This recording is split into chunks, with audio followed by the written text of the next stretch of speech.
see when the page opens, you're greeted with a blank canvas. What I want to do now is just draw your attention to the 3 buttons at the top. We've got layouts, design, and business. Well, mobile is a web builder for design, for designers, and it's a CMS for business, for content editors. So designers can go and build anything, and content editors can go and edit everything, okay?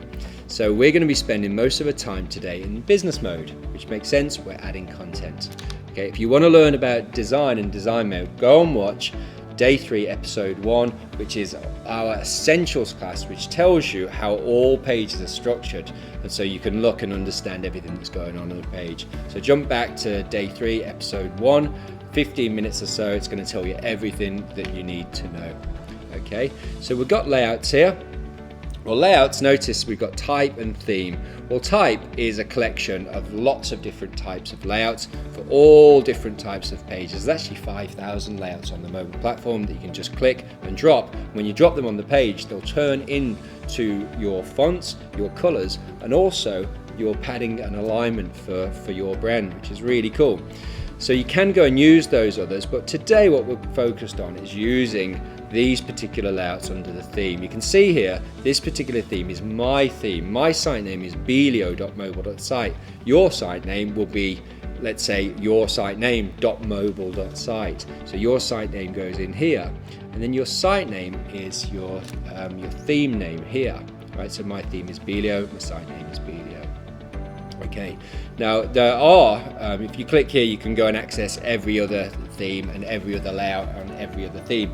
At the time of the 5-day challenge, Mobile's got 70 themes, but we're adding lots more, and the speed of which we're going to add more is going to increase.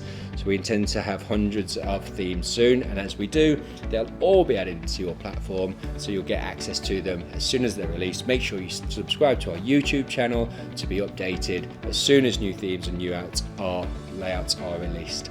Okay, so here you can see my layouts that we designed yesterday, and at the top I've got 2 banners. I've got my main banner for my homepage, and I've got the internal page.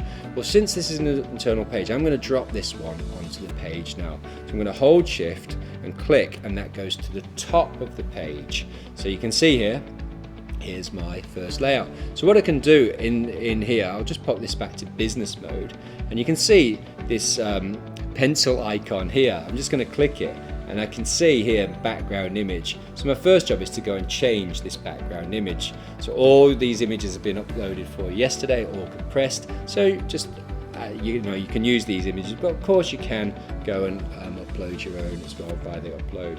And my first tip in terms of content editing is just highlight the text, and then you can just write over it.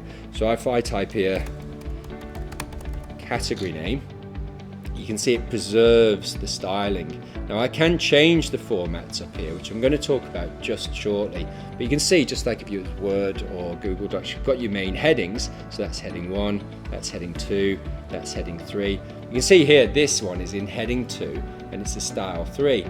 But if this was the top of my page, I'd want to make this heading 1.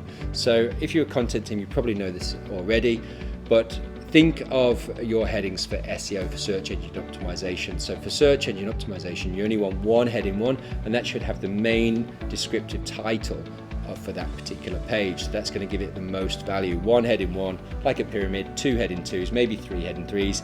You may or may not have more than you might not go into heading 4 unless it's a really long page. So you're dealing with heading 1, heading 2, and heading 3. But you definitely want to give this heading 1 a different style. In this case, it's style 3. But I could make this heading 1 style 1 and be a lot bigger. Okay, so this is still a heading 1, but I can give it other styles, which is pretty cool, right? So you design. Imagine if it was down at the bottom of the page and it was heading 6, but you wanted it to be styled really large. Well, you could still do that. So you're still getting the SEO benefit and you're getting the design benefit. So that's the first bit there. We talked about text formatting. So this is going to stay in heading 1, style 3. So I'm going to go back to the layouts drawer now. I'm going to drop another layout. Okay, so I'll go down here, lots of layouts that have been made for me. I'm going to use this particular one here, since this is a category. I'm actually going to drop in this one in here. So this time I could hold shift to drop it to the top of the page, but I could hold alt on a PC or option on a Mac to drop it to the bottom of the page so you can see that layout goes in there.